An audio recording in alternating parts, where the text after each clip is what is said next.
আল্লাহ, দীর্ঘ বিরতির পরে দ্বিতীয় অধিবেশনে আমরা মিলিত হয়েছি। মওলা, আমাদেরকে সুস্বাস্থ্য দিয়ে আজকের এই উপস্থিতি আমাদের কবুল ফরমাও।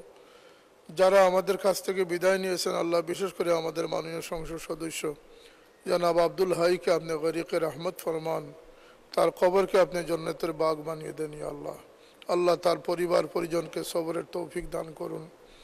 আল্লাহ, আমাদের দেশকে আপনি গজব থেকে হেফাজত ফরমান। ইয়া আল্লাহ, গরমের প্রকোপ, আসমানি জমিনি বলিয়াত থেকে আমাদের জন্মভূমিকে আপনি হেফাজত ফরমান। আল্লাহ, আমরা যারা এই সংসদে উপস্থিত আছি, আমরা জীবিতদেরকে আপনি সুস্বাস্থ্য দিয়ে ভালো কাজ করার তৌফিক দান করুন। দেশ থেকে সমস্ত আপদ বিপদকে আপনি দূর করে নেন। সুবহান রাব্বিকা রব্বিল ইজ্জতি আম্মা ইয়াসিফুন ওয়া সালামুন আলাল মুরসালিন ওয়ালহামদুলিল্লাহি রাব্বিল আলামিন।